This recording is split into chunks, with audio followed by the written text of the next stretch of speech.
Muy buenas tardes a todas, a todos. Muy bienvenidos a una nueva sesión, a la última sesión además de este ciclo de conversatorios sobre la realidad del trabajo vía plataforma. Es la segunda instancia de trabajo que tenemos en este primer año de ejecución de un proyecto Fondesit regular. La primera estuvo asociada a un ciclo de seminarios, más bien con una vertiente comparada, puramente academicista.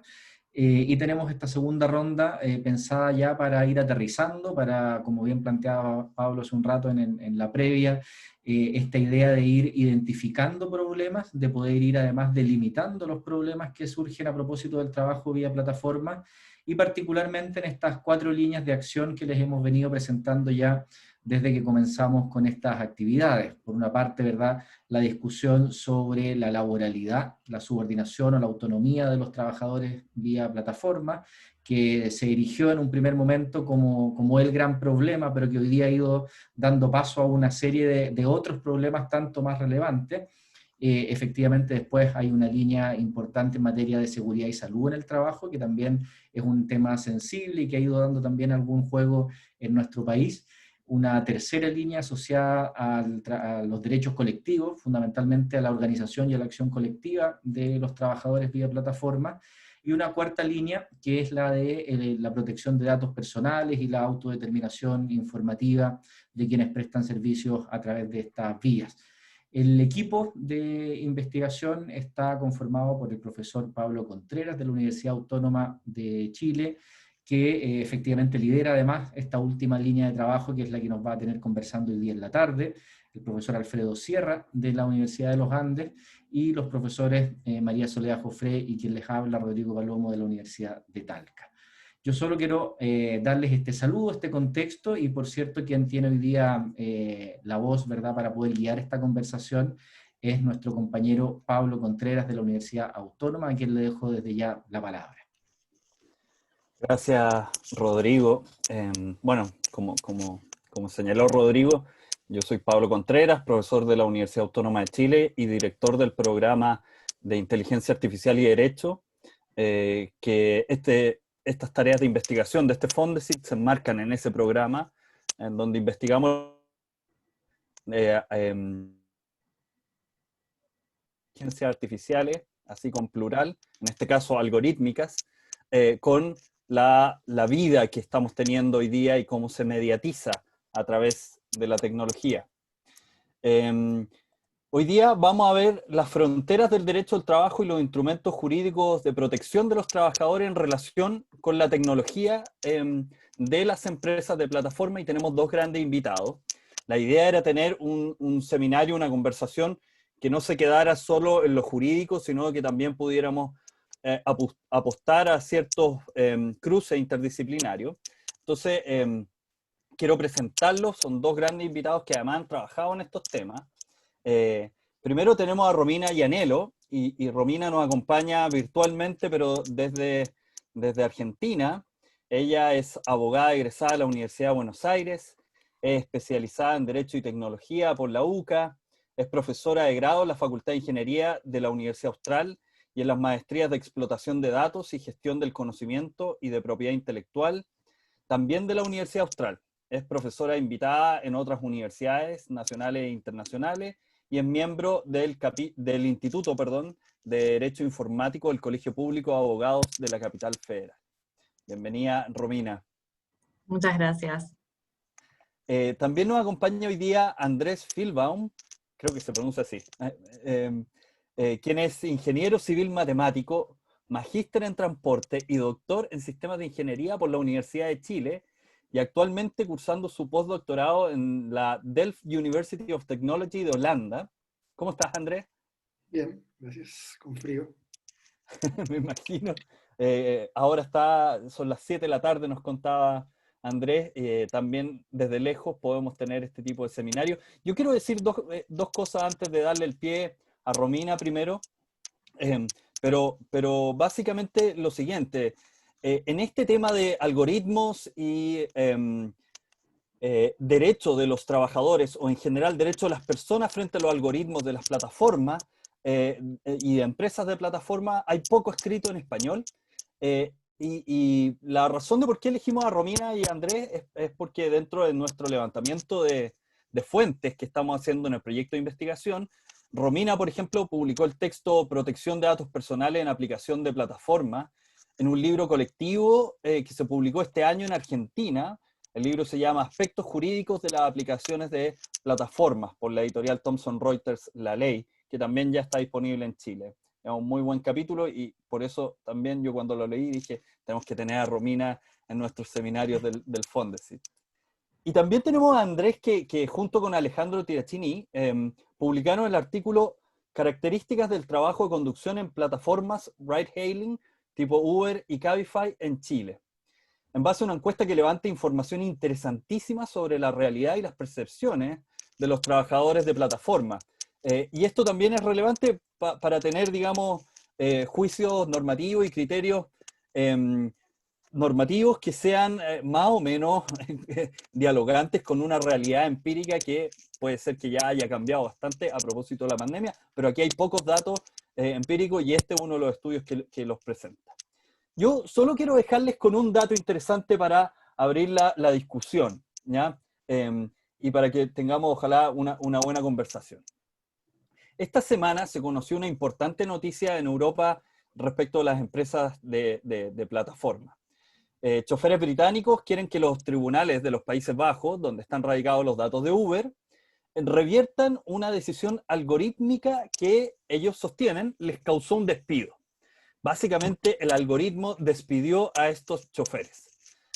Y es sumamente relevante este caso porque sería el primer caso bajo el artículo 22 del Reglamento General de Protección de Datos de la Unión Europea, uno de los instrumentos más relevantes desde el punto de vista de la regulación dura, el hard law de los algoritmos y su funcionamiento en relación con la información personal. Y el artículo 22 establece el derecho a no ser objeto de una decisión basada únicamente en el tratamiento automatizado de datos personales. Es decir, que no puede ser el algoritmo, el robot, el software, el que te despide, el que toma la decisión si tiene un subsidio, el que toma la decisión sobre si calificas para un trabajo o no, etcétera, etcétera, etcétera. Uber sostiene que las cuentas de los conductores que fueron despedidos solo fueron desactivadas después de la revisión manual por seres humanos. Y esto va a ser parte del litigio, obviamente. Ahora bien, lo que se ha señalado, y esto va a ser parte del debate de esta nueva realidad del trabajo, si se trata de una toma de decisiones automatizada, una adopción de decisiones automatizadas, entonces el reglamento europeo dice primero que debe tenerse los fundamentos jurídicos para utilizar esta tecnología, o sea, no basta solamente implementar un algoritmo, sino que hay que tener una base de legalidad y fundar ese tratamiento de datos y una serie de otras exigencias. Y además deben dar a los conductores la posibilidad de objetar la decisión automatizada. Y eso es lo que está en disputa, si efectivamente hubo un derecho de oposición a la decisión automatizada que efectuó Uber. Yo quiero dar este antecedente porque el día de mañana los países de América Latina que están siguiendo pues, una serie de reformas en materia de protección de datos personales están adoptando el canon europeo, el estándar del reglamento general. La resolución de este caso bien puede influenciar decisiones a nivel de política legislativa o de las agencias de protección de datos que se están empoderando en la región. Y entonces con eso quiero abrir la conversación. Primero vamos a tener a Romina con una presentación y después a Andrés y después vamos a tener el tiempo para responder preguntas del público. Yo tengo algunas preguntas, pero obviamente vamos a favorecer el espacio del público. Les pido que en el chat vayan desde ya ahí, si hay algo que le hace ruido o algo que quieran comentar, vayan poniendo esos comentarios en el chat, yo voy a ir anotando y después vamos a tener un diálogo. Romina, por favor. Perfecto. Bueno, Pablo, muchas gracias por cederme la palabra, muchas gracias por la invitación. Voy a compartir pantalla, 2 minutos. Ahí están viendo mi presentación, ¿no? Perfecto, muy bien. Bueno, vamos a empezar con esta charla. Por supuesto que quedo abierta a todas las preguntas que quieran, ¿no? Pero vamos a empezar hablando un poquitito de este fenómeno de las aplicaciones de plataformas, que es un fenómeno que se viene desarrollando en los últimos años, y que es parte de un proceso disruptivo que está cambiando o que ya cambió la forma en la que conocemos el mercado y la forma en la que adquirimos bienes y servicios, la forma en la que trabajamos, en la que estudiamos, la forma en la que nos relacionamos. Hoy todo podemos hacerlo a través de aplicaciones de plataformas. Toda nuestra vida diaria podemos canalizarla a través de estas herramientas. Herramientas que fueron geniales para el consumo digital, para canalizar el consumo digital. ¿Por qué? Bueno, porque centraron su centro está en la tecnología y en la experiencia del usuario. Entonces, para el consumidor digital, esta herramienta es fabulosa. Pero, desde el punto de vista del derecho, esta herramienta, que desde el punto de vista del consumo es tan válida y tan linda, por decirlo de una manera, presenta algunos desafíos. Y si bien son varios a los efectos de esta charla, hay dos desafíos que son fundamentales desde el punto de vista del derecho. Por un lado es qué pasa con el derecho del trabajo, que es algo que ustedes ya vienen analizando, si vienen siguiendo estas charlas, y está dado básicamente por la naturaleza jurídica de la relación entre las personas que aportan su capital de trabajo y las empresas titulares de estas aplicaciones de plataformas. Y por otro lado, el gran desafío jurídico está por el lado de la protección de los datos personales. Porque no importa cuál sea el servicio que en definitiva estas plataformas brinden, en definitiva, todas se basan en el tratamiento de información. La información es el insumo básico de estas aplicaciones de plataformas, y estas aplicaciones de plataformas sin información no funcionan o no prestarían el servicio que prestan, y la experiencia del usuario no sería la misma. Es decir, ahí está la gracia de esta herramienta, en el tratamiento masivo de información, para predecir conductas del usuario, del consumidor, y darle un mejor servicio. Entonces, entrando a analizar brevemente el primer desafío jurídico desde el punto de vista del derecho del trabajo, ¿qué es lo que dicen las empresas que explotan estas aplicaciones de plataforma? Como ustedes seguramente tal vez ya lo debatieron. En primer término, se autoexcluyen de la categoría de empleadores. Ellos dicen que no son empleadores, que simplemente son intermediarios, es decir, que ellos se limitan a suministrar el soporte técnico, tecnológico que es necesario para prestar el servicio, para unir al servicio y al cliente. Es decir, ellos se presentan como intermediarios en todo esto. No tenemos nada que ver con las partes, solamente somos una herramienta tecnológica. Aquellas personas que nos ayudan son colaboradores autónomos, porque su servicio para nosotros es secundario. Esto es lo que dicen las empresas que explotan las aplicaciones de plataformas.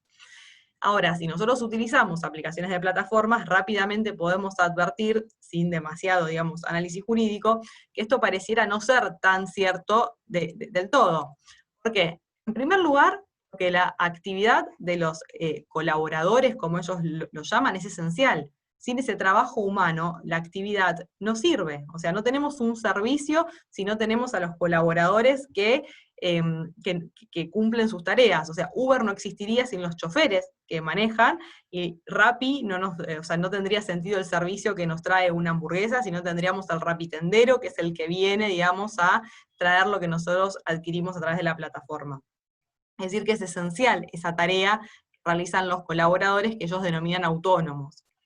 Además, las ganancias de estas aplicaciones de plataformas están dadas no por la comercialización del software, sino justamente por el servicio que ejecutan estos colaboradores. Es decir, la ganancia está dada por cada entrega, por cada servicio, no por la comercialización del software.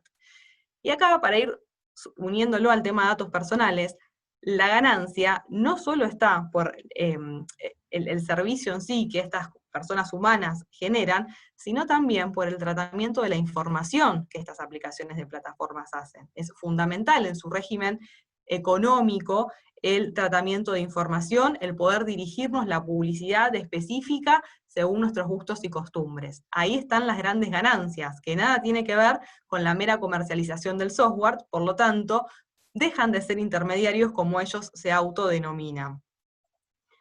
Además, desde el lado de vista del derecho del trabajo, hay una dependencia del colaborador, porque no es tan autónomo. Estas empresas tienen un poder de organización, es decir, le dicen cómo ejecutar las tareas, plazos de entregas, cómo entregar el producto, fijan la tarifa del servicio, Es decir, toda la organización está del lado de la empresa que explota estas aplicaciones de plataformas. En nada interviene el colaborador supuestamente autónomo.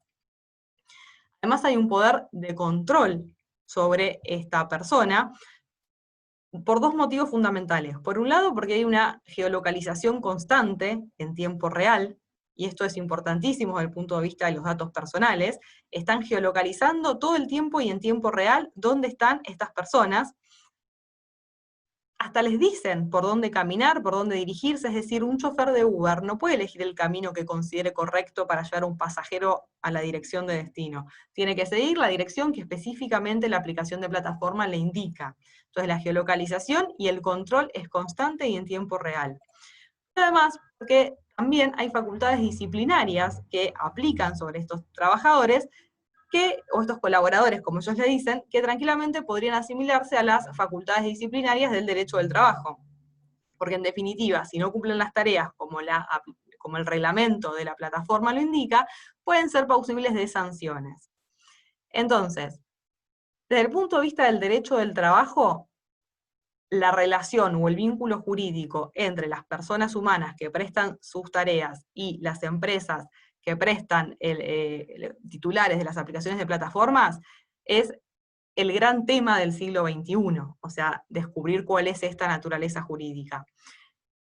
Estos son los interrogantes que se plantean, y por suerte hay muchísimas sentencias a lo largo de todo el mundo que ya han fallado diciendo que estamos frente a una relación de trabajo, una nueva relación de trabajo, moderna. Tal vez el derecho no estaba preparado para este tipo de relación de trabajo, pero tenemos una relación de trabajo. Esto es lo que marca la tendencia a nivel mundial.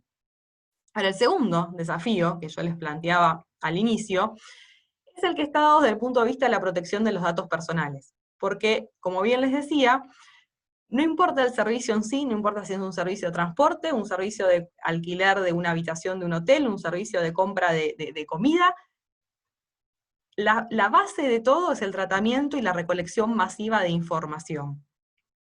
Recolección de información que se hace de dos maneras. Se hace, por un lado, y la parte que nosotros sabemos a través del registro del usuario. No hay aplicación de plataformas que podamos utilizar si no nos registramos.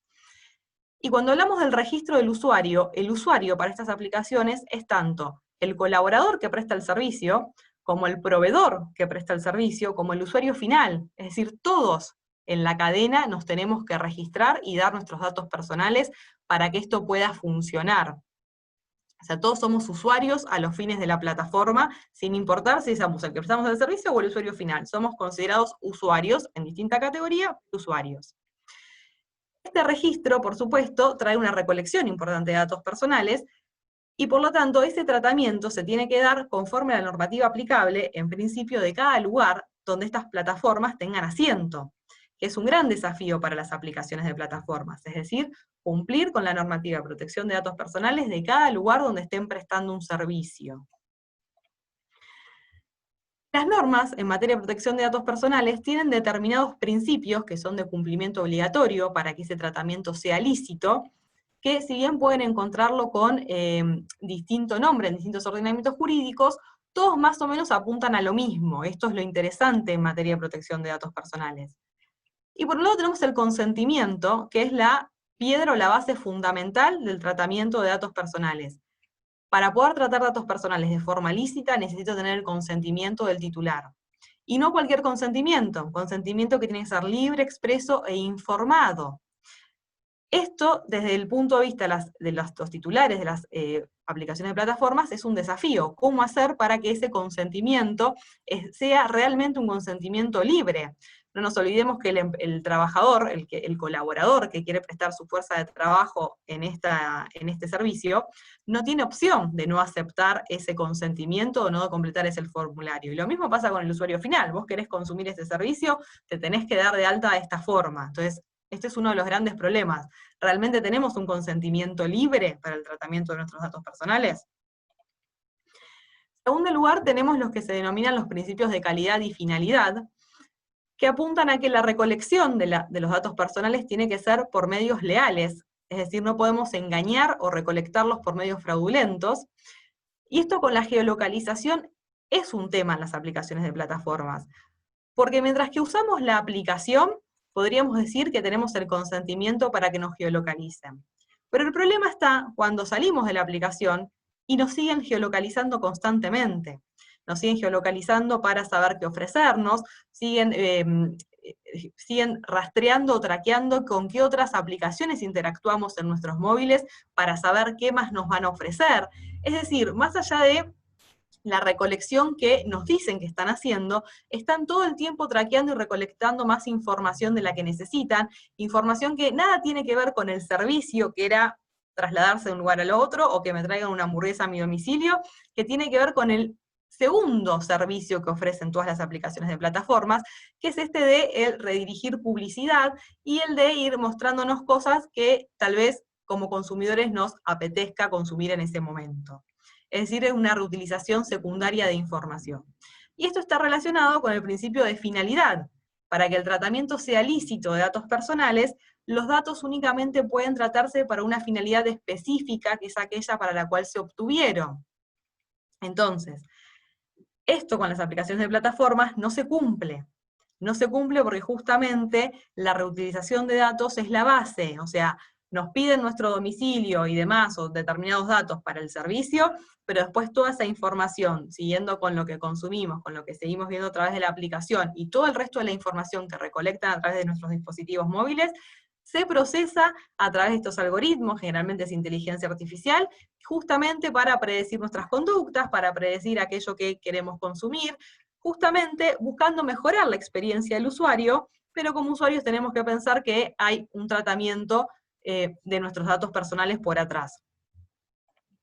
Por otro lado, tienen que cumplir con este principio de seguridad y confidencialidad de la información, es decir, la información tiene que estar almacenada y resguardada de forma tal que no pueda ser accedida con terceros, por terceros, y acá el gran desafío que tienen las aplicaciones de plataformas es qué pasa cuando esa seguridad es vulnerada.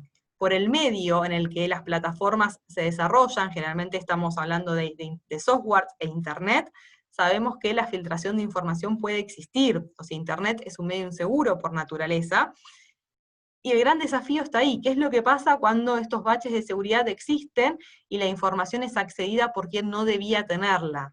¿Cómo van a resguardar la información de los titulares en ese caso? En Europa esto está resuelto y se habla de informar al órgano de aplicación de las normativas de protección de datos personales e informar a los titulares de los datos, pero en los países que esto no está previsto por el ordenamiento jurídico, tampoco está previsto en los términos y condiciones de las aplicaciones de plataformas. Entonces, ahí te encontramos otro desafío desde el punto de vista de protección de datos personales. Es fundamental también para las aplicaciones de plataformas validar la identidad.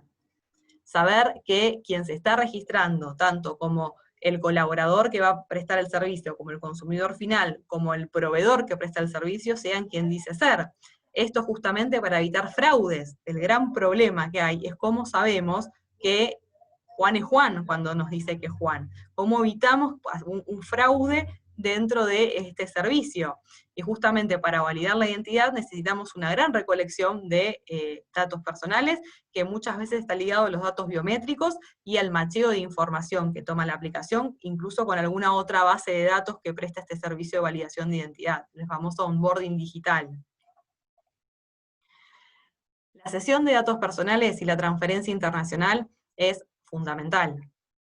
De la forma que funcionan las aplicaciones de plataformas y la cantidad de relaciones contractuales que encontramos, porque uno celebra un contrato con la plataforma, con quien nos trae la comida, entre el proveedor y la plataforma, es decir, hay tantas relaciones contractuales que para que el servicio funcione, necesariamente se tienen que ceder los datos personales entre ellos. Cuando yo me registro, mis datos se los estoy dando a la empresa titular de la aplicación de plataforma.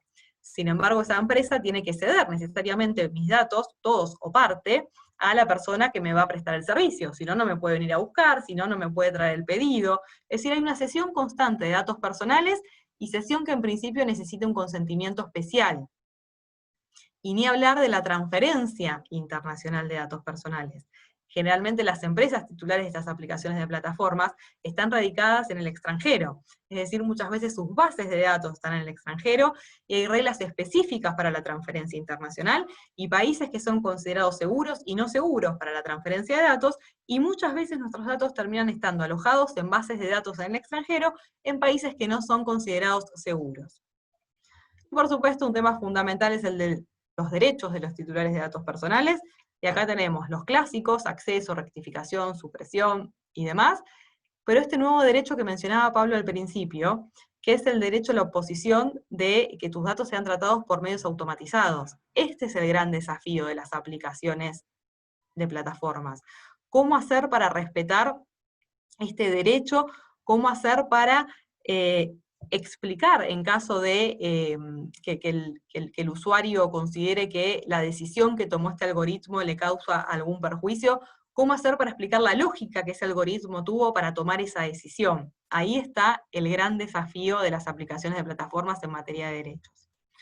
Entonces, ya para ir cerrando, ¿cómo tenemos que hacer desde el punto de vista de la protección de los datos personales para cumplir con las normativas de protección de datos personales y ser respetuosos de la privacidad, de la intimidad de las personas?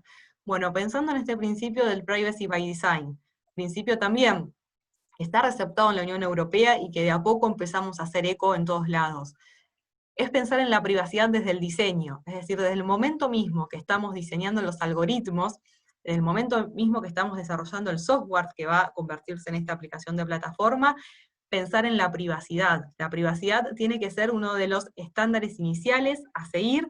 Al algoritmo hay que entrenarlo para que sea respetuoso de la privacidad de las personas, desde el mismo momento que se empieza a diseñar el servicio. Teniendo en cuenta que en el mundo empezamos a hablar de la responsabilidad proactiva. El principio que regía en materia de protección de datos personales era el de la autodeterminación informativa, es decir, saber dónde estaban nuestros datos personales todo el tiempo y quién los tenía, pero esto está mutando a este principio de responsabilidad proactiva que bien receptó el GDPR, es decir, el Reglamento Europeo, cuando actualizó su normativa. Ya tenemos que ir un poquito más allá de lo que dicen las normas en materia de protección de datos personales y actuar en forma responsable y proactiva. Se entiende que ya no podemos saber todo el tiempo dónde están nuestros datos y quién los tiene, sino que lo que nos tiene que importar es que quien los tenga responsablemente. Ese es el cambio de paradigma que se está dando en materia de protección de datos personales para poder hacer frente a estas nuevas realidades de negocios y a este comercio digital que ya es parte de nuestras vidas. Tenemos que establecer medidas proactivas como empresa titular de las aplicaciones de plataformas que busquen anticipar y prevenir los eventos de invasión en la privacidad que puedan llegar a ocurrir. Acá son fundamentales también las evaluaciones de impacto en materia de protección de datos personales. Antes de que el servicio salga a la luz, poder evaluar cuál es el riesgo en caso de que tengamos una invasión de privacidad. Esto también es un precepto que tomamos de la Unión Europea y que de a poco empezamos a incorporar en toda Iberoamérica. Y finalmente, tener en cuenta que la privacidad, la configuración de privacidad, tiene que estar predeterminada. Es decir, darle al usuario una aplicación que sea respetuosa de su privacidad, que recolecte la menor cantidad posible de datos personales, es decir, solo aquellos que necesite para el servicio, y que sea el usuario quien, si quiere brindar o abrir más su privacidad, pueda desbloquear esta opción y pueda dejar que el algoritmo entre más en su intimidad, por decirlo de alguna manera. Pero la privacidad desde el diseño y la privacidad by default, es decir, desde que esté configurada de esa manera la aplicación de plataforma, es fundamental para poder respetar los derechos de los titulares de datos personales. Así que bueno, con esto termino y dejo planteados los problemas. Muchas gracias. Muchas gracias, Romina. Muy claro, presentando todo. Un buen paneo de los problemas. Amplio. Sí, Da pero... para hablar muchísimo, pero bueno, es una manera de sintetizar los puntos que hay que empezar a analizar y ver cómo los vamos a ir resolviendo. Y vamos a profundizar en algunos de ellos. Oye, vamos al tiro contigo, Andrés. 10 a 15 minutos y después empezamos con la ronda de conversación, ¿vale? Perfecto. Entiendo mi pantalla entonces.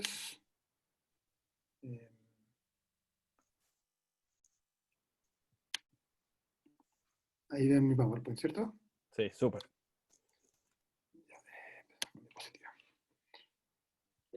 Ya, bueno, déjenme minimizar esto.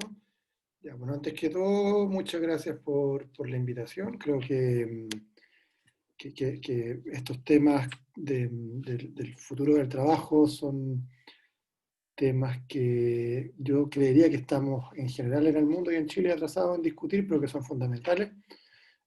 Quizás con la inspiración del triunfo de la prueba del domingo y la necesidad como de repensar desde las bases el país que queremos, más se releva una discusión como esta, así que muy bien y muchas gracias por la oportunidad. Para mí además personalmente es un tema muy interesante. Yo a lo que me he dedicado a estudiar relacionado con esto es en específico el tipo de trabajo relacionado al transporte, que es donde se intersecta por un lado mi carrera académica, que yo en general estudio sistemas de transporte, con mi militancia política, soy parte del Partido Común, del Frente Amplio y en general, por tanto, estos también son temas que me interesan también desde ese punto de vista y creo que acá hay una cuestión bien fundamental. Entonces, primero para dar algo de contexto, el trabajo en estas aplicaciones, cuando digo estas aplicaciones me refiero fundamentalmente a transporte, Uber, Cabify, etcétera, y reparto, pedidos ya, Uber Eats, es un trabajo que hace pocos años se consideraba emergente, pero que a esta altura es bastante masivo. Hay por lo menos 100.000 personas trabajando en Chile al respecto, según se estima. Esto es un dato de Publimetro, no hay datos como concretos y se estima que por lo menos 30.000 o casi 30.000 más bien lo tienen como su única fuente de ingreso, no solamente como un trabajo complementario, sino que ya su trabajo oficial, digamos. Es un tipo de trabajos que desde que irrumpe ha tenido un montón de conflictos. Al comienzo los más mediáticos tenían que ver con los taxistas porque se sentían directamente atacados en su fuente laboral y hubo hartos casos conocidos de peleas en las calles, etc. También la llegada de estas empresas han tenido muchos conflictos con los entes reguladores, porque básicamente porque funcionan, llegan y meten trabajo, congestión, etcétera, sin ningún tipo de regulación. Entonces hay conflictos con los pagos de impuestos, con las patentes, etcétera. Hay harta gente que ha estudiado que la forma regular que tienen de estas empresas de entrar a cualquier mercado, a cualquier ciudad, es justamente aprovechándose de los vacíos legales y apostando a que mientras mantienen el conflicto con la autoridad, se asientan como un medio de transporte masivo y por lo tanto luego ya no lo pueden suspender, por ejemplo. Y cada vez más también con sus trabajadores, ¿sí? Que es un poco lo que nos vamos a centrar, bueno, lo que se centra en este seminario en general y en particular también mi presentación. Un punto que creo que es quizás el más central para el tema de esta charla tiene que ver con la transparencia. Y acá creo que hay una división que quizás Romina aportaba más, pero a mí me parece que hay algunos énfasis que me gustaría también aportar, que a la hora de discutir de la transparencia de estas empresas, se hace muy patente cómo la preocupación por los trabajadores va quedando en último lugar. Un ejemplo de ello es que algunas empresas han hecho públicas, por ejemplo, sus bases de datos de viaje anonimizadas para políticas públicas de movilidad. ¿Sí? Para cualquier persona que investigue en transporte, saber de dónde viaja y hacia dónde viaja la gente puede ser súper importante para discutir, no sé, las líneas de metro, semáforos, un montón de cosas. Sin embargo, hay un montón de otras preguntas respecto a cómo asignan, cómo definen la relación con los conductores, cómo fijan las tarifas, cómo fijan las comisiones, que son absolutamente opacas. Ahora, pese a que son opacas, hay harta casuística ya que uno puede ir viendo y que da cuenta de más o menos de las lógicas con las que funcionan. Este, por ejemplo, es un reportaje del 2017 del New York Times, en que mostraban cómo Uber tiene un departamento en el que estudian específicamente cómo intentar utilizar, digamos, como trucos psicológicos para presionar a que los conductores trabajen lo más posible, ¿sí?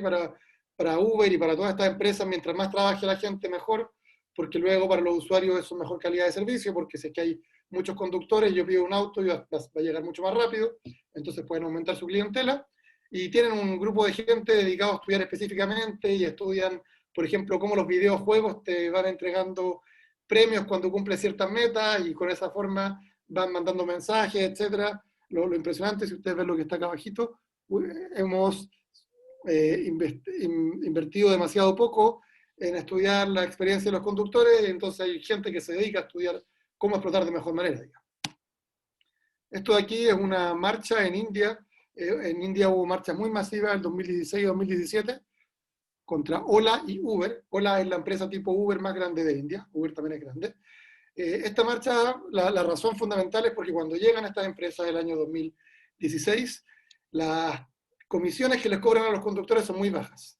Por lo tanto, los sueldos que ellos reciben son muy altos porque la empresa les descuenta muy poco. De esa manera, mucha gente se siente atraída a trabajar, mucha gente se endeuda con bancos para comprar un auto y cuando ya tienen muchos conductores, suben las comisiones y por lo tanto el sueldo neto de los trabajadores baja un montón. Y estas marchas ocurren porque entonces un montón de conductores se quedan con el auto, no tienen el sueldo suficiente para poder pagar el préstamo del auto, o básicamente todo su trabajo se va en pagar el préstamo. Entonces la pregunta es, bueno, ¿quién fija las tarifas y las comisiones y cómo se fijan y cómo se cambian arbitrariamente? También es absolutamente opaco. Ese ejemplo es en India, este ejemplo de acá es en Chile. Carcero, si ustedes se meten a carcero.cl, van a encontrar una página que es la definición de algo opaco. Básicamente dice, mándanos un WhatsApp y te contamos nuestras propuestas para que puedas comprar un auto 0 kilómetros y sin pie, y tiene ahí el logo de Uber asociado con Uber porque está pensado para ese tipo de cosas. Y un dato complementario fue un reportaje que hizo el Mega, creo que el 2017, de otra automotora que daba préstamos irregulares para comprar automóviles, también sin pie, donde un auto que costaba 5 millones terminaban cobrando 15 millones con todos los intereses que incluye. Y este es el último ejemplo, que lo comentaba también Romina, esto es en España, pero ocurre igual en todas partes, que finalmente los riders tienen ciertas restricciones respecto a qué pedidos pueden rechazar y cuáles pueden no rechazar, porque si rechazan mucho, finalmente no acceden a buenos pedidos. Y cómo eso ocurre también es opaco. Al final, por la vía de la experiencia, los riders más o menos cachan lo que pueden y lo que no pueden hacer, pero el formato concreto en el cual funciona es súper opaco. Bueno, y todavía dentro del contexto, lo mencionaba Pablo en un comentario, bueno, quería comentar también que justamente lo que decía recién Pablo del tribunal en Europa también cabería probablemente en esta diapositiva, ¿cierto? Cómo deciden despedir a los trabajadores de cualquier manera. Y el contexto de la pandemia, por supuesto, ha afectado directamente a estos trabajadores. En Chile es una cuestión súper paradojal porque el trabajo no está regulado por el Estado, pese a que ya lleva por lo menos 5 años operando de manera masiva, pero se demoraron 5 minutos en decir que era esencial y por lo tanto todos los delivery podían andar en bicicleta sin que nadie le fuera a sacar un parte porque era un trabajo esencial aunque no exista. Los socios de transporte de pasajeros tienen mucho menos trabajo, los de reparto tienen mucho más, y finalmente cuando salen a repartir por todo Chile, lo que está ocurriendo es que se exponen a contagiarse el coronavirus, porque están en la calle todo el día, visitando distintos clientes, sin ningún tipo de seguridad, ¿cierto? Porque es un trabajo sin ningún tipo de regulación. Ahora entonces, yendo ya a nuestra investigación, nosotros hemos hecho 2 encuestas. La primera, que es la que mencionaba Pablo, que le hicimos con Alejandro Tirachini, a conductores de aplicaciones, fundamentalmente Uber, durante el 2018, y la segunda, que la estamos procesando todavía, así que lo que voy a contar hoy día de esta encuesta son resultados preliminares a conductores de Transantiago, para también tener un punto de comparación de apps y también de delivery durante la pandemia, para saber también cómo les afectó. Es importante decir que ninguna de las dos pueden ser representativas, no pueden serlo porque nadie sabe cuál es el universo de trabajadores, pero los datos que tenemos para poder comparar con otras encuestas más o menos encajan, así que creemos que los datos igual son confiables. Los principales resultados, yo acá hice una selección de los que me parecen más interesantes, de los que quieran verlo de manera más exhaustiva, están invitados a ver lo que ya está publicado. Con respecto a los que trabajan como conductores en Uber, son conductores en su mayoría hombres, de diversas edades. Más del 60% tiene estudios terciarios, eso a mí me parece que es bien llamativo, porque quizá no tiene tanto que ver con las aplicaciones, más tiene que ver con el sistema de educación superior chileno, pero estamos hablando de que 2/3 de las personas casi estudian una carrera, se endeudan con un montón de plata, para después terminar trabajando como Uber y no en lo que estudiaron. Aproximadamente 1/5 de los conductores no son dueños del auto que manejan. Eso es bien interesante porque ha dado pie a un mercado irregular también de arriendo de autos para aplicaciones. Y no es muy difícil de encontrar, ustedes pueden meterse ahora a Mercado Libre buscar arriendo auto Uber, y van a aparecer un montón de ofertas, por supuesto, irregulares. Y de hecho, asociado a lo que comentaba Romina de la validación de identidad, también hay un mercado irregular de arriendo de cuentas, para justamente gente que no tiene condiciones porque, no sé, una cuestión típica, gente que no ha podido sacar licencia todavía, entonces arriendan una cuenta mientras sacan licencia, una cuenta falsa. O sea, no falsa, sino que una cuenta de otra persona, por lo tanto la persona que maneja no es la persona que tiene la cuenta. Más de un tercio de los conductores conduce más de 10 horas diarias, eso es bien terrible, tanto desde el punto de vista del tipo de empleo, ¿cierto? O sea, mucho más que lo que es la jornada laboral regular, pero también es terrible desde el punto de vista de la seguridad vial. O sea, por supuesto que el riesgo de tener accidentes es más grande cuando uno está mucho más cansado trabajando por tantas horas. Las rutinas son más o menos estables, en contraste con la promesa de que es una cuestión full flexible, pero la flexibilidad para decidir cuándo trabajar es muy valorada por los conductores. Entonces, esto me parece bien relevante de decir, porque cuando uno piensa cómo se regulan estos trabajos, intentar enmarcarlos dentro de los tipos de trabajo tradicionales atenta finalmente contra la manera en que los trabajadores aprovechan la existencia de estos trabajos. Entonces, hay un desafío ahí también para la regulación. Y más del 90% ha vivido diversos tipos de experiencias de riesgo, y si es que uno mira las experiencias más complicadas, como accidentes, haber sido acosados por pasajeros, haber sido asaltados, todas ellas andan aproximadamente por el 20%, cada una de ellas por separado. Lo cual, por supuesto, para hacer trabajos que no tienen ningún tipo de garantía de salud o lo que sea, es bien complicado. Cuando uno, al menos en mi experiencia, conversando con gente que trabaja en Uber, lo único en que Uber sí responde es cuando les quitan el auto por multa, por transporte de pasajeros irregular. Pero si es que el auto lo pierden por un accidente o por lo que sea, o se lesionan por estar trabajando, no hay nadie que los cubra, no los cubre ni la asociación de seguridad, ni la empresa, ni nadie. Más de la mitad quisieran una regulación que garantice derechos, aunque eso exija pagar impuestos, por ejemplo. Bueno, nuestra estimación es que el ingreso neto por hora es de aproximadamente 3.500 pesos, eso descontando los gastos por benzina, mantención, etcétera, que es bastante más que el sueldo mínimo, para tener una comparación. Y los más satisfechos son los que más ganan, y curiosamente los que tienen otro trabajo. Eso también da cuenta de que una de las virtudes de la existencia de este tipo de trabajo es la posibilidad de complementar otros trabajos de mala calidad. Por supuesto, uno quisiera que la gente no tenga que hacer eso, pero hay gente que efectivamente destaca el poder complementar sus ingresos con este tipo de empleo. Con respecto a la segunda encuesta, que es preliminar, bueno, Transantiago en general es un trabajo más masculinizado, de gente de mayor edad y con menos educación terciaria. Los riders, es decir, los que andan en bicicleta y en moto, son los más jóvenes y los que es más común que tengan otro trabajo. Y nuevamente alta presencia de largas jornadas laborales para conductores, no tanto así para los que hacen delivery. ¿Qué pasó con la pandemia? Muchos conductores de apps dejaron de trabajar, de Uber, me refiero a Cabify, etc., o se hicieron riders.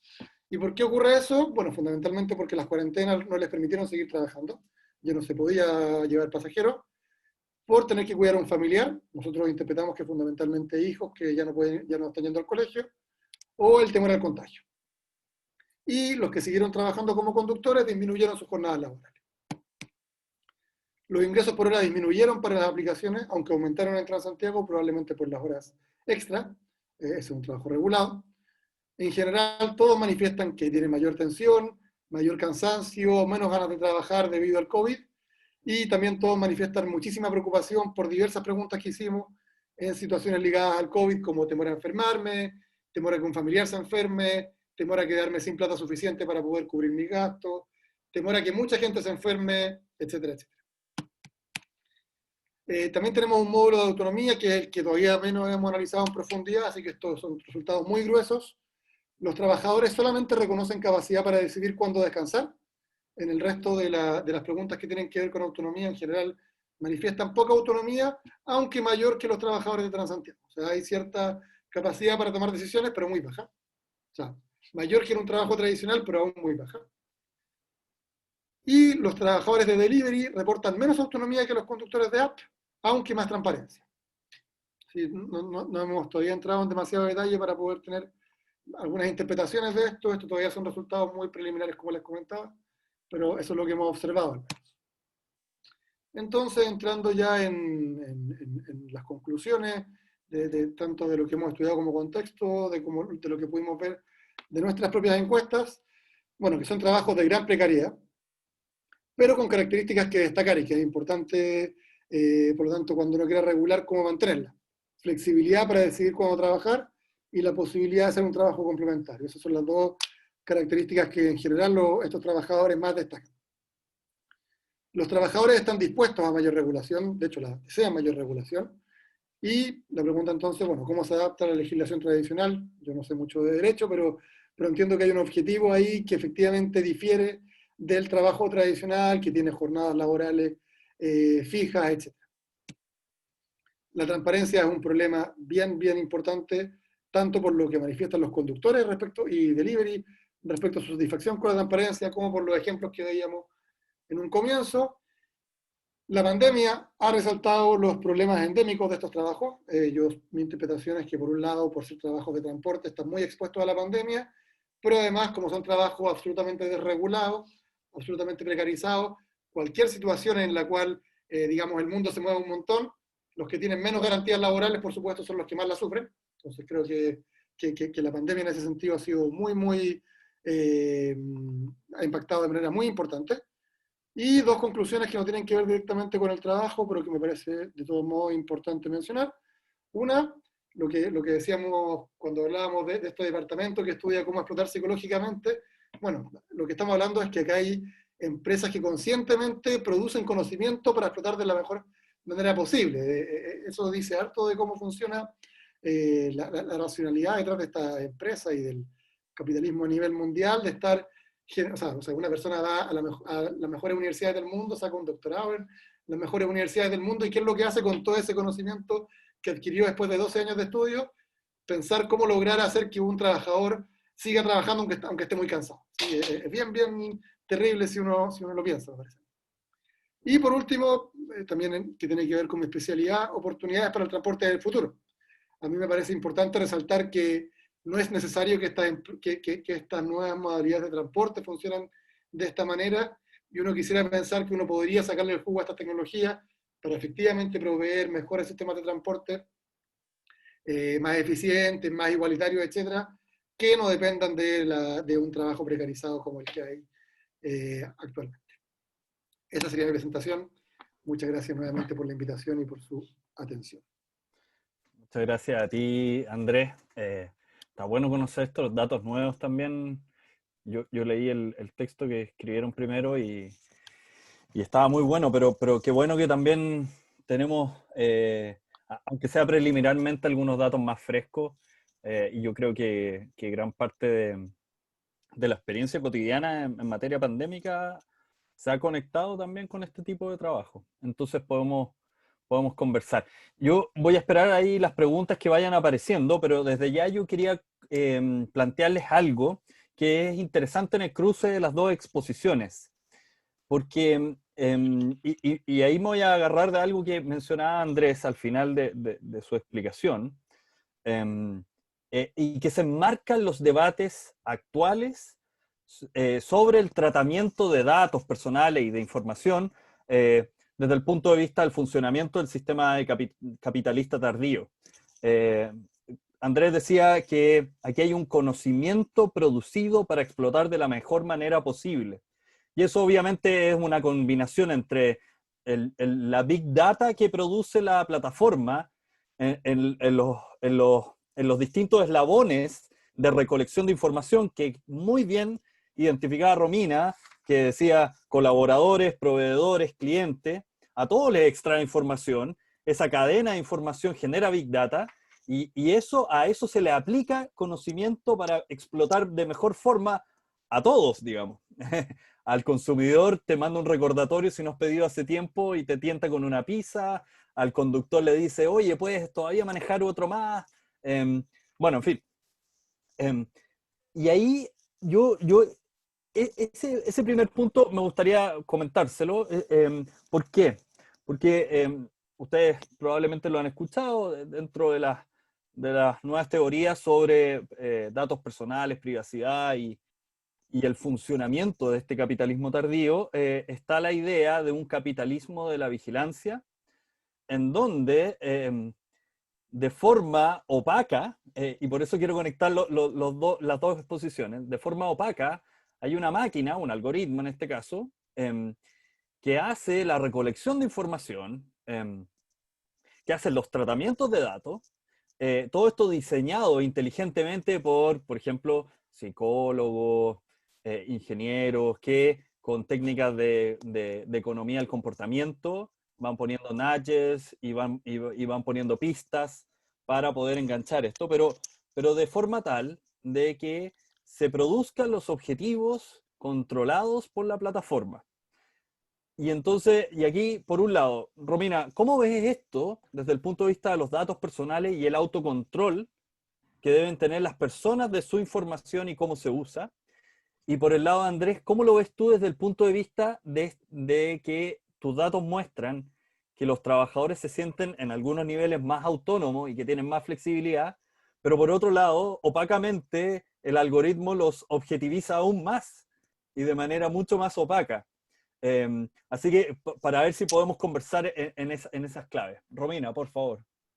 Gracias, Pablo. A ver, desde el punto de vista de los datos personales, acá hay algo que es fundamental por todo lo que vos estás diciendo, que es empezar a capacitar a los usuarios, que los usuarios empiecen a entender cómo funciona esto, que empiecen a entender qué son los datos personales, que conozcan cuáles son sus derechos. En la experiencia, digamos, latinoamericana o de Centroamérica, digamos, para abajo, hay poca cultura en materia de protección de datos personales, y eso ayuda o permite que estas empresas también hagan lo que están haciendo, porque al no conocer, al aceptar términos y condiciones que nadie lee y demás, estamos permitiendo que esto ocurra. O sea, de cara a los usuarios me parece fundamental la capacitación desde las universidades, los colegios, o sea, empezar a crear la cultura en materia de protección de datos personales. Ahora, aparte de lo que vos decís, es complicado justamente porque mientras que lo haga la empresa que nos tomó los datos, en algún punto podemos decir que tiene un consentimiento, y vamos a discutir si el consentimiento es libre, expreso, informado y demás, pero hay un consentimiento. El gran problema que esto presenta es qué pasa con las bases de datos que después se venden y llegan a terceros. Porque toda esta información procesada de la forma que está procesada, que llega a manos de un tercero que ya no sea por un objetivo de venta, que sea con otra finalidad, o incluso al Estado, que esto también se ha hablado mucho, podemos estar hablando de vigilancia masiva y a niveles, digamos, exorbitantes. De ahí el gran problema, digamos, de todas estas técnicas, y de ahí la importancia que como usuarios empecemos a ser celosos de nuestra información y no la estemos regalando libremente, no solo en estas aplicaciones en particular, sino en Internet en general, porque Internet es una fuente de acceso público restricto que pasa a ser la excepción fundamental del consentimiento. Entonces estamos regalando mucha información permitiendo que todo esto ocurra. Andrés. Sí.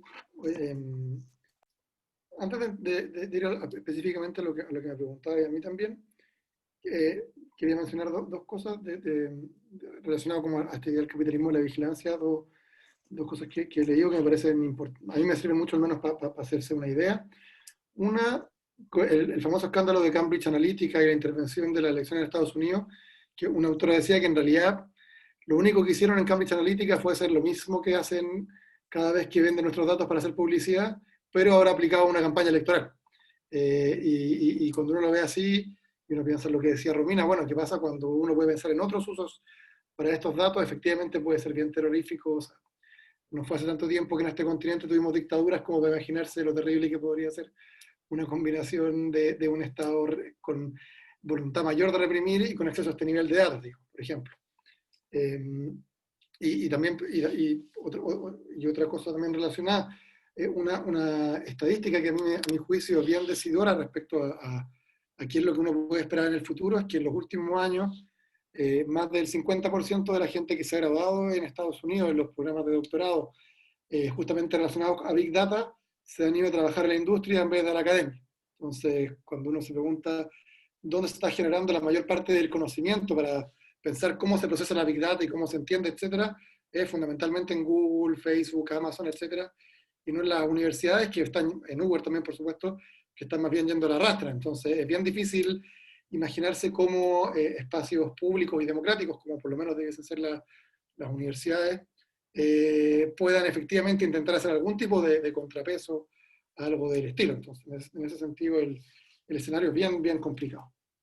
Y ahora sí, pensando en el caso de los conductores, a ver, mi impresión es que al final la razón por la cual en estos últimos años hemos visto un alza en el nivel de organización y de movilización de los trabajadores de estas plataformas es porque la necesidad de tener algún tipo de seguridad y de no estar tan sujeto a la arbitrariedad del trabajo se vuelve más relevante en el mediano o largo plazo. Digamos. Cuando yo empiezo a trabajar en algo, especialmente en estas plataformas, que es un trabajo muchas veces cuando no tengo otra cosa en la cual trabajar, estoy dispuesto a lo que sea con tal de empezar a conducir y tener algún ingreso.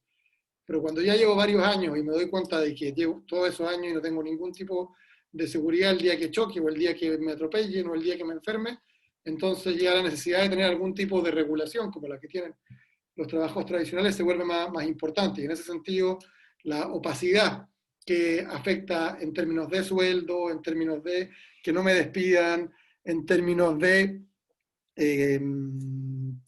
qué tipo de trabajo me van a asignar, etcétera, empieza a ser más importante.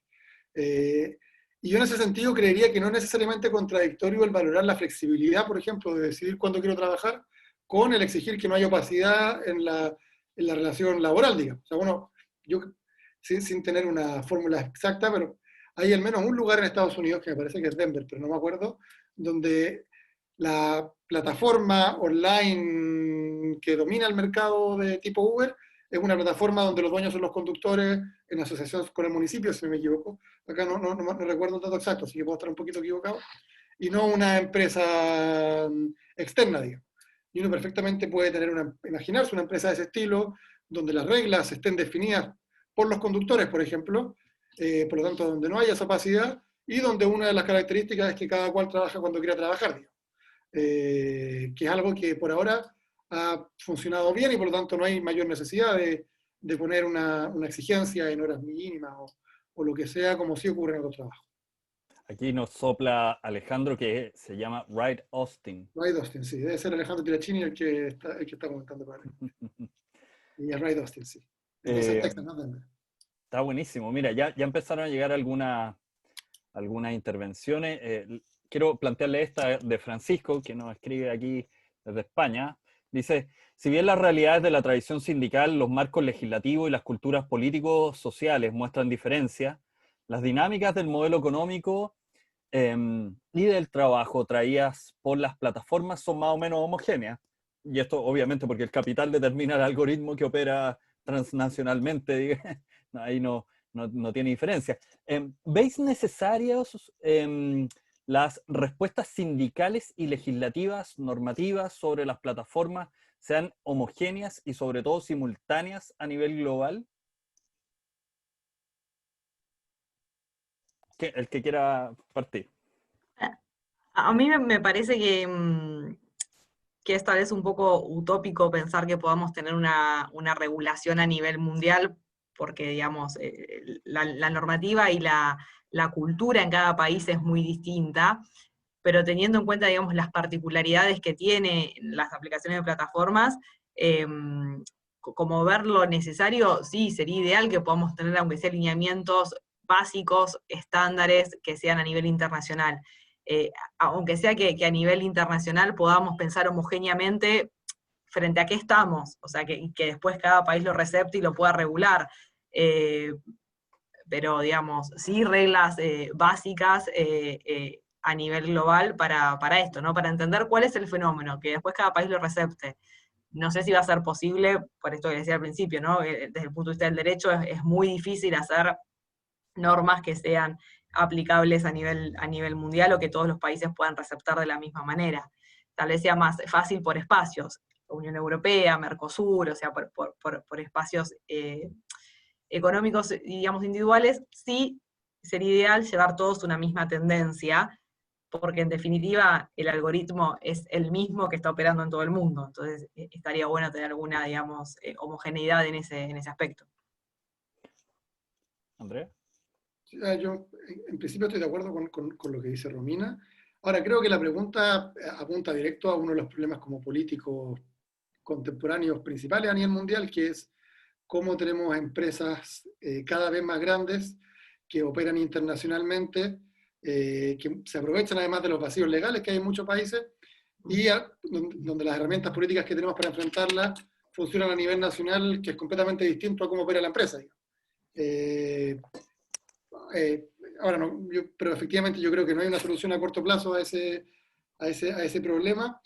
Yo sí creo en todo caso que el hecho de que operan a nivel global, y además en un mundo que también está cada vez más conectado, promueve que las respuestas puedan ser más parecidas. O sea, mi impresión es que igual hay una especie como de efecto dominó cuando hay una resolución en California respecto a Uber, no sé, pasa después en Concepción y ahora pasa en Londres, y cuando en Argentina se organiza el primer sindicato interempresa con aplicaciones, también afecta que en Chile se empiezan a organizar y en otros lugares. O sea, hay ciertas como dinámicas que naturalmente evolucionan así, pero claro, pero efectivamente en términos como pragmáticos es imposible esperar que eso ocurra a nivel global para poder empezar a hacer cosas, porque igual en general nuestras acciones las hacemos a nivel nacional antes que otra cosa.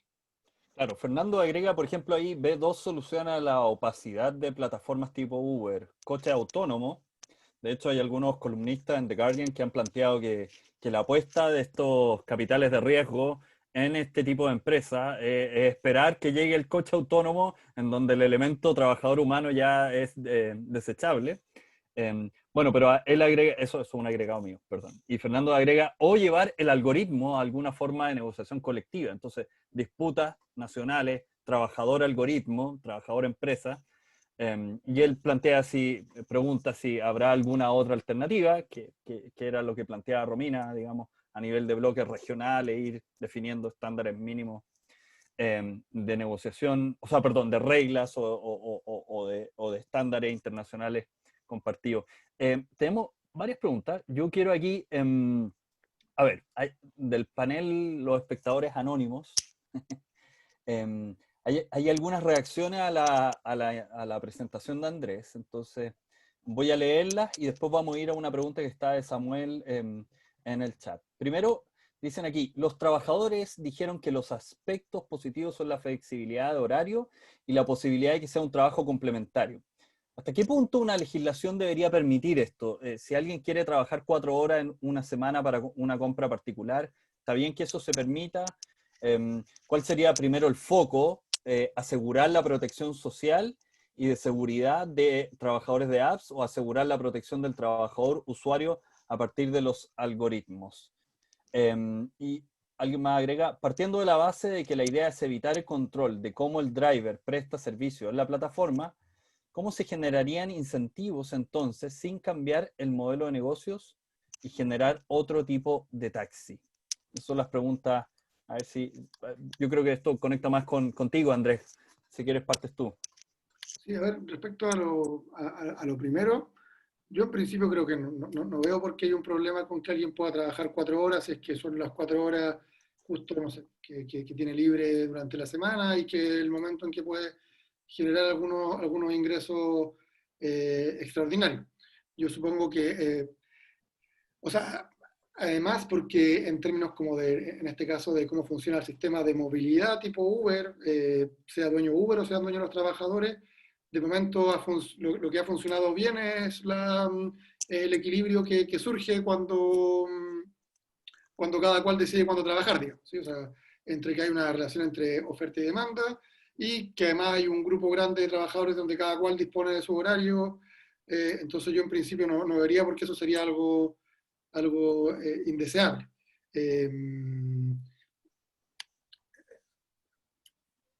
Y respecto al... Déjame releer las otras preguntas. Sí, claro. Bueno, en la segunda yo, para ser honesto, no veo una dicotomía real entre ambas cosas, y de hecho creo que son bien complementarias. Uno de los datos para mí bien reveladores es que en la medida que no se asegura la protección social es cuando más autoexplotación hay de los trabajadores, y eso es cuando más puede generar riesgos de accidente, cuando más puede generar, no sé, servicios de mala calidad, o lo que sea. Yo voy a poner el ejemplo de los trabajadores que manejan más de 10 horas al día, pero también cualquier persona que haya manejado por Santiago ha visto cómo los ciclistas de estas empresas pedalean como locos metiéndose por cualquier parte, y eso no es porque sean unos suicidas, es porque le están contra el reloj para alcanzar a cumplir con el pedido y para poder hacer otro. Entonces, finalmente, el efecto de la falta de protección laboral no solamente perjudica a los trabajadores directamente, sino que a cualquier persona que tenga que relacionarse con ellos, porque están funcionando a un nivel de enajenación que es muy, muy, muy riesgoso. Y la tercera pregunta.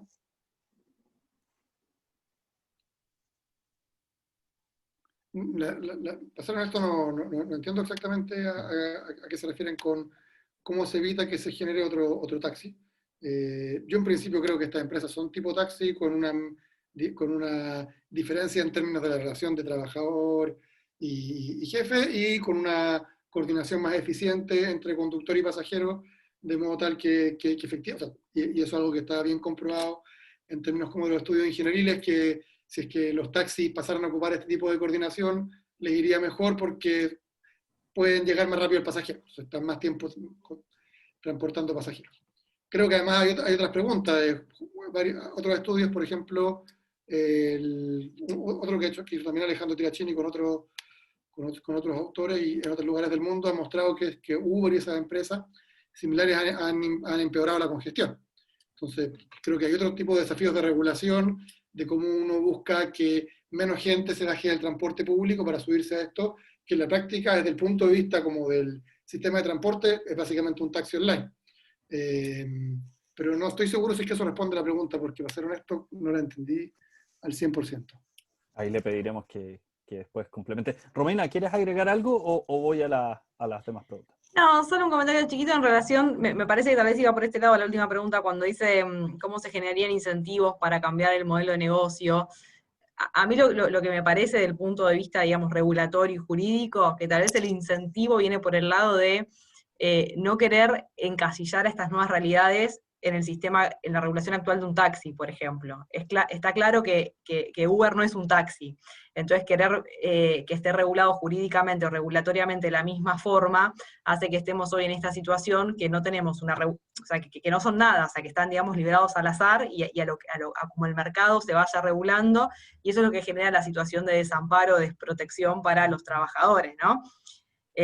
Tal vez el incentivo viene por este lado, o sea, esto es una nueva realidad que tiene que estar regulado, digamos, con algo nuevo, o sea, tal vez tomando elementos de lo que es la regulación del sistema de taxi, pero no son taxi. Entonces, o sea, empezar a regular realmente, a advertir que es una nueva realidad, esto del paradigma, digamos, disruptivo, esto está cambiando el mercado. Bueno, tenemos que empezar a regular este nuevo mercado, pero con normas acordes, porque si no siempre vamos a tener esta colisión y problemas, o sea, desprotección de un lado, o sea, falta de regulación, entonces tal vez me parece que por ese lado poner el incentivo, por regular un nuevo mercado.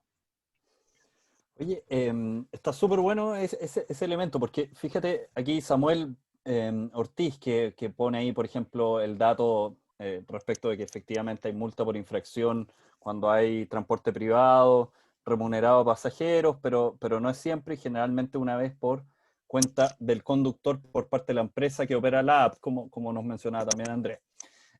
Pero Samuel plantea lo siguiente: ¿por qué se habla de nuevo trabajo o de nueva relación de trabajo si todos los trabajos sobre los cuales ha recaído la actividad ya existía antes de las plataformas o aplicaciones? Conductor, chofer, repartidor, cuidadores, etc. ¿No es más propio hablar de una nueva forma de management o administración, pues las apps son una gerencia online a distancia y el trabajador se relaciona con el gerente o jefe de zona o administrador a través de la app o plataforma? ¿Cómo lo ven? Es interesante esto. Déjenme agregarle un poquito algo quizás a esta pregunta que no está aquí, pero cuando el jefe es el algoritmo, fíjense, las defensas que han tenido empresas que se auto-identifican como intermediarios es precisamente tratar de hacer desaparecer la tarea clásica de control que tiene, ya sea el empleador, el capital, el oferente o el proveedor, etc., en una relación más o menos asimétrica. Y por eso cuando Romina me planteaba lo del intermediario, era bien notable. Yo estaba recordando en datos personales, cuando a Google se le intentó aplicar el derecho al olvido, su primera respuesta fue decir, oiga, yo no estoy tratando datos personales, yo soy un mero intermediario entre el sitio web y la persona que está buscando. Y resulta que al final el Tribunal de Justicia de la Unión Europea dijo, no, usted no es intermediario, usted está tratando datos. Entonces aquí también lo mismo, uno podría decir, bueno, ¿por qué no hay un algoritmo que en realidad es un mecanismo programado para ejercer las tareas de control, de mando, etcétera, y que no se diferencia mucho de lo que antes era el supervisor mirando, u otros mecanismos de información para el control del empleador? A ver, Romina, tú quieres saltar ahí. No, porque tengo que decir, no, que además, o sea, es el algoritmo, pero ese algoritmo alguien lo programó con indicaciones e instrucciones específicas, y ahí está el tema, o sea, está bien. Vamos a hablar de inteligencia artificial, es otro tema, que después aprende sola, crece y demás, pero las indicaciones iniciales del desarrollo de ese algoritmo los hizo claramente la empresa con un fin determinado. O sea, después o sea, está preprogramado ese algoritmo que toma decisiones. ¿Andrés? Sí, yo quizás profundizando en lo mismo, el algoritmo puede ser parecido a un jefe, pero es un jefe que se ha especializado de la manera como más de punta en el mundo para poder, en este caso, explotar de la forma más eficiente posible. Y eso sí lo puede volver mucho más terrible, y en ese sentido es que es verdad que el transportar a un pasajero es un trabajo que existe más o menos desde que existe el automóvil, pero la forma específica que toma el trabajo de conducción en estas empresas no es tan parecido a lo que era ser un taxista, digamos. En el caso de los riders me parece que es mucho más evidente. O sea, muchos de los delivery no existían anteriormente, y la necesidad de tener que recorrer no sé, 10 kilómetros en menos de 20 minutos para no perder la orden y poder agarrar otra es algo que no se veía anteriormente. Pero incluso hay también estudios uno que me viene a la cabeza, que comparan la experiencia como de trabajo de una persona de Uber con un taxista, y que el taxista, por ser un trabajo de largo plazo, dueño de su auto, etc., una de sus como características fundamentales era saberse el mapa de la ciudad con mucha precisión. En cambio, en general, los trabajadores de las nuevas plataformas descansan mucho más en Waze o en lo que les diga la aplicación, porque muchos de ellos pretenden trabajar un par de años y después irse a otra cosa. Entonces, tanto la forma en la cual la empresa los explota y otras características, me parece a mí, de la experiencia concreta de realizar el trabajo, sí presentan diferencias significativas con los trabajos a los cuales más se asemejan. Perfecto. Hay intervenciones, comentarios, debates. Voy a tomar esta de Antonio Chica, que dice, ¿es muy costosa la implementación o programación de algoritmos para las empresas? ¿O podríamos creer que en un corto plazo será algo muy accesible para todos? No sé si lo manejan o lo dominan. Sí, a ver, no sé si es costoso, pero que seguramente a eso van todas las empresas sin lugar a dudas. O sea, el software pasa a ser la herramienta fundamental de todas las empresas. Luego también se habla de la uberización de la economía, o sea, son términos que empezamos a hablar. Que todo tiende sin lugar a dudas a esto con seguridad. Sí. Yo no sé si es que estoy necesariamente tan de acuerdo, pero primero quería hacer un alcance que creo que es relevante por lo importante que se vuelve el tema de diferenciar. O sea, un algoritmo es simplemente seguir como una secuencia de pasos lógicos. Cuando uno sumaba en el colegio y sumaba las unidades y después ponía un numerito arriba, eso es un algoritmo para sumar, digamos. Lo brutal y lo distintivo de este caso es el manejo de algoritmos para manejar una inmensa cantidad de data, y entonces finalmente el tema de los datos, diría yo, que es lo fundamental, y los algoritmos es cómo yo me hago cargo de esos datos. Y digo que no sé si es que estoy necesariamente de acuerdo, esto es súper especulativo igual, pero mi impresión es que justamente por el hecho de que la generación de conocimiento se concentra en pocas empresas, es que posiblemente, insisto, es especulativo, el conocimiento se empieza a volver más específico para las empresas que hoy día concentran justamente, por ejemplo, a estos científicos, y no tanto como una cuestión que se pueda abrir de manera más universal. Entonces, es muy probable que haya una barrera de entrada que sea difícil de superar. Ahora, es súper política ficción igual aquello, por supuesto. Oye, aquí, no sé cuál es el nombre de pila, pero es Muena Cortés. Pone en el estudio de la CNP, no sé qué será CNP. Comisión Nacional de Productividad. Ah, perfecto. Se señala que algunos taxistas que conocen las rutas y los tiempos de viaje toman rutas que son más largas para que la carrera salga más. Este es el típico caso, sobre todo el turista que llega a una nueva ciudad, oh, voy al hotel y te dan una vuelta tremenda. Bueno, en este caso lo ideal sería seguir la indicación del algoritmo que hace costo eficiente el traslado. Esto es interesante, porque yo creo que Romina lo apuntaba recién en la respuesta. Hay alguien que programa el algoritmo y hay ciertas preferencias en eso también.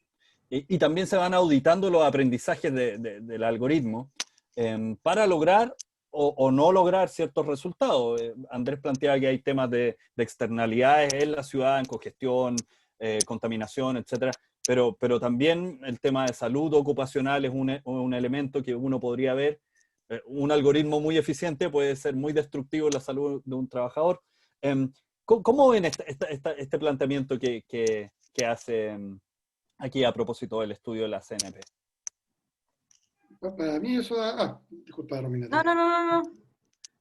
Va a dar clavo entre la oposición entre opacidad y democracia, diría yo, en el sentido de que, no sé, yo al final de mi presentación, yo decía que para mí hay una oportunidad de hacer sistemas de transporte más eficientes, digamos, y el problema es cuando uno depende, en este caso, de una cuestión que es opaca, como los algoritmos. Lo que yo creería ideal, si nos olvidamos, por ejemplo, de la congestión y pensáramos que esto fuese, que no hubiese problema con eso, sería que, por ejemplo, que los trabajadores fuesen los dueños de la plataforma, pero que los criterios con los cuales opera la plataforma son debatidos públicamente y por lo tanto hartas ventajas que estas plataformas sí pueden tener, como el que hayan datos sobre el conductor, por lo tanto, si es que te pasa algo arriba del auto, tú sabes quién fue la persona que lo hizo, como el hecho de que tú puedas seguir minuto a minuto la ruta y por lo tanto que no te puedan estafar de esa manera, que le puedas decir a alguien más también, sigue mi ruta, así que cualquier cosa estás atento, etcétera, etcétera. Plataformas, por ejemplo, que se han hecho especialmente para mujeres, con conductoras mujeres, para también resguardar, especialmente a altas horas de la noche, lo que sea, y la eficiencia de ser capaces de asignar de mejor manera a conductores con pasajeros, son cuestiones que ojalá sigan existiendo. El tema finalmente es que los criterios se puedan definir de forma pública y no mediante un algoritmo que está programado en una empresa, en una oficina en otro país que nadie sabe bajo qué criterio se discute, pero que por supuesto en último término son criterios de aumentar el lucro. Sí. ¿Romina? Sí. No, tal vez para sumar nada más que tal vez también sea necesario en algunos casos que el usuario también pueda intervenir de alguna forma, porque a veces lo que ocurre con los mapas, siguiendo con este ejemplo, que es verdad, hay un costo de eficiencia tal vez en el recorrido, pero en algunos casos el camino no es el que el usuario quiere por distintos motivos. Cuando nos alejamos de la ciudad, tal vez vamos a pasar por zonas que no son del todo seguras, calles que no están asfaltadas, digamos, y esto ocurre mucho cuando uno maneja con estas aplicaciones, ¿no? A veces uno, está bien, llegaste en 10 minutos, pero rompiste el auto en el camino porque agarraste la calle con más baches que tal vez no querías atravesar. Entonces también a veces el usuario tiene que tener un rango, ¿no?, de autonomía para poder decidir.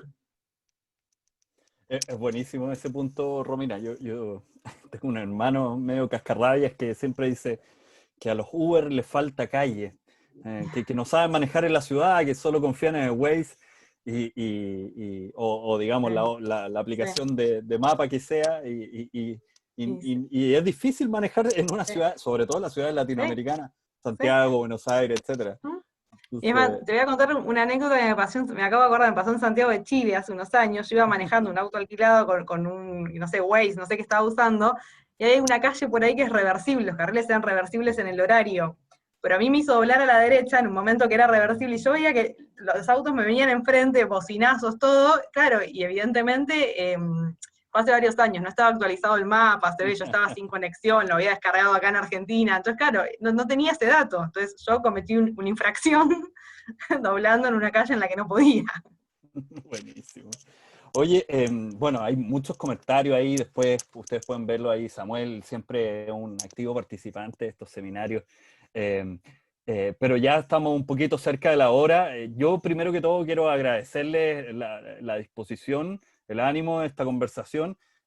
Como contaba Rodrigo, este primer año hemos tenido una serie de seminarios para ir abriendo los temas, ir empezando a perfilar algunas de las dimensiones de los problemas. Y ciertamente esta conversa, que a veces ingenieros y abogados no se juntan mucho, fue muy fructífera para nosotros los investigadores, pero también para una serie de otros participantes que nos han acompañado en esta serie. Yo no sé si Rodrigo está ahí para despedirlos, pero si no, desde ya quiero agradecerles a Andrés, a Romina, la buena onda, la disposición. Después va a estar esto compartido. Y bueno, los vamos a seguir invitando para que vayan viendo también los resultados de la investigación y sobre todo generar una comunidad un poquito más amplia. La idea no es centrarse solo en el derecho del trabajo, eso es parte del objetivo, obviamente, pero aquí hay que dialogar con ingenieros de transporte, con ingenieros informáticos, hay que verlo desde el punto de vista del derecho internacional público, hay que verlo desde el punto de vista del derecho constitucional a la protección de datos. Entonces tiene esas dimensiones que hacen mucho más interesante abordar el problema de la regulación del trabajo y de los derechos de los trabajadores en plataforma. Eso, yo con eso no hablo más, así que gracias, y te dejo a ti, Rodrigo, para que cierres. Muchas gracias, Pablo. Me sumo también a los agradecimientos de todo el equipo, a Andrés, a Romina, por haber aceptado esta invitación. Precisamente el propósito de todo este ciclo era complejizar un tema, ¿verdad? Era ponerle más pelos a la sopa, ¿verdad? Ir generando las distintas aristas y poder entonces ya ahora como equipo sentarnos a traducir esto en algunos papers, en algunos documentos que queremos compartir también como resultados de la investigación. Cerramos entonces con esta sesión, este ciclo de conversatorios, y solo tenemos una actividad adicional final ya del año que voy a compartirles ahí en la pantalla. Es una presentación del libro de Jaime Cabeza, el profesor, ¿verdad?, de la Universidad de Vigo en España, que se llama El ámbito del trabajo subordinado y el trabajo autónomo en el derecho de la Unión Europea, publicado recientemente por Bomarzo, y que tendrá lugar entonces, ahora invitados por la Universidad de los Andes, el jueves 12 de noviembre. Estará entonces el profesor Cabeza y será presentado el libro también por Alfredo Sierra, parte del equipo de investigación. Así que sin más, vuelvo a agradecer infinitamente a Andrés, a Romina por haber estado aquí hoy día en la tarde, y a Pablo, por cierto, por provocar, como siempre ha hecho en este proyecto, con estos temas que van agregando dificultad y complejidad a un tema que cada día va tomando mayor notoriedad e importancia. Muchas gracias, Andrés, muchas gracias, Romina, y a todos los que se conectaron hoy día o van a ver este video después en nuestro canal de YouTube. Gracias a ustedes y gracias a todos los que estuvieron presentes. Bueno, me sumo al agradecimiento de Romina. Un gusto. Chao. Vale, chao, chao. Chao.